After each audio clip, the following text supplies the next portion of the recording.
বন্ধুরা, ইতিমধ্যে আমরা ফটোতড়িৎক্রিয়া সম্পর্কে বেশ ধারণা লাভ করে ফেলেছি। এখন ফটোতড়িৎক্রিয়াতে যে কম্পাঙ্কের সাথে একটা ইলেকট্রনের গতিশক্তির যে সম্পর্ক সেটা একটু নির্ধারণ করব। তো আমরা একটা প্লেট, ধরো একটা মেটাল প্লেট, ধাতব প্লেট, এখানে ইলেকট্রন আমরা জানি চারপাশে ঘুরছে। তো এইখানে ধরো আমরা সবুজ রঙের আলো ফেললাম, বা সবুজ শুধু বলা উচিত না, যে কোনো ধরো একটা আলো ফেললাম। কিন্তু যদি একটা গ্রাফ প্লট করতে চাই, দেখা গেল যে এখানে কোনো শক্তি উৎপাদন হলো না। তার অর্থ কি? অর্থাৎ এই যে আলোটা ফেললাম তার যে কম্পাঙ্ক, তার ফলে যে এটার যে এনার্জি, সেই এনার্জিটা এই ইলেকট্রনটাকে এখান থেকে ধাক্কা দিয়ে সরাতে পারছে না। অর্থাৎ এখানে ধাক্কা খেলে কি হতো, ইলেকট্রনটা এখান থেকে ছুটে যেত।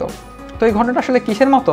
ধরো একটা টেবিলে যদি তুমি একটা বড় ধরো বাস্কেটবল রাখলে, তো এই বাস্কেটবলটাকে তুমি যদি একটা পিং পং বল দিয়ে ছুঁড়ে মারো এর দিকে, তাহলে বাস্কেটবলটা কি টেবিল থেকে পড়ে যাবে? পড়বে না। তো স্বাভাবিক ব্যাপার, অর্থাৎ এখানে পিং পং বলটার সেই প্রয়োজনীয় শক্তিটা নেই। তো ধরো এখন তুমি এই আলোটা ফেললে, কি হলো? দেখা গেল যে একটা এনার্জি দেখা গেল। ঘটনাটা বাস্তবে কীরকম হলো? ধরো এখন এই যে এই বলটা ছিল, এটার ক্ষেত্রে তুমি একটা ফুটবল দিয়ে ধাক্কা দিলে, বাস্কেটবলটাকে একটা ফুটবল দিয়ে ধাক্কা দিলে, তাহলে কি হবে? এখন কিন্তু বাস্কেটবলটা গড়িয়ে যাবে। ঠিক এই ঘটনাটা এখানে হচ্ছে।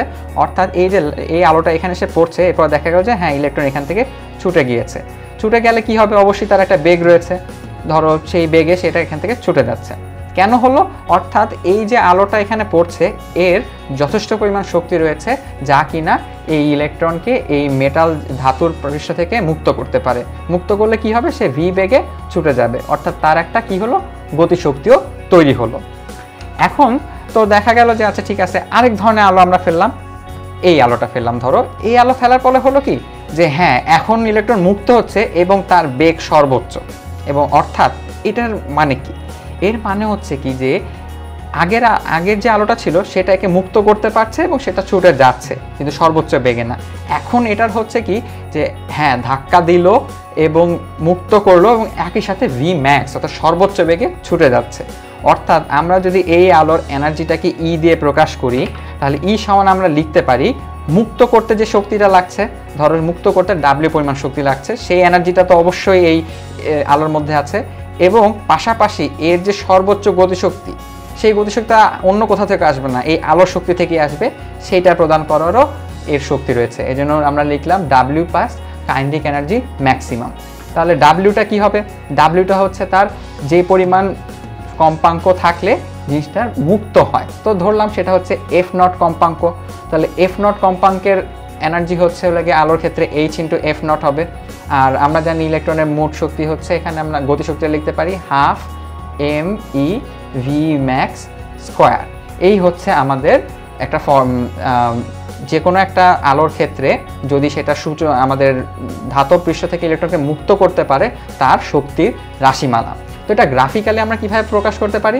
গ্রাফে দেখো, আমরা এভাবে দিতে পারি যে হ্যাঁ, প্রথমে এফ ধরো প্রাইম পরিমাণ এনার্জি দিলাম, কোনো এখানে এনার্জি বাড়বে না। এফ ডাবল প্রাইম দিলাম, তাও এনার্জি হলো না। কিন্তু এফ নট পরিমাণ কম্পাঙ্ক যখন দেওয়া হলো, কোনো আলো ফেলা হলো এফ নট কম্পাঙ্কে, তখন দেখা গেল যে হ্যাঁ, এনার্জি বাড়ছে। তো এই রকম করে এনার্জি বাড়তে থাকবে এবং একটা সময় গিয়ে সেটা যতই কম্পাঙ্ক বাড়বে, ততই হচ্ছে আমাদের সর্বোচ্চ গতিশক্তির কাছাকাছি আমরা পৌঁছাতে পারবো। এইটা হচ্ছে আমাদের ফটো ইলেকট্রিক এফেক্টের গ্রাফ।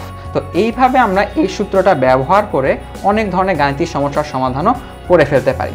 তো এখন তোমাদের কাছে একটা প্রশ্ন, আমরা এই যে প্ল্যাঙ্কের ধ্রুবক এইচ করে যাচ্ছি, এটা কেন ধ্রুবক সেটা কি বলতে পারো? তো তোমাদের কাছে এই একটা কুইজ থেকে গেল, আমার কমেন্ট সেকশনে জানিয়ে দিও এই প্ল্যাঙ্কের ধ্রুবক এইচ কেন কনস্ট্যান্ট।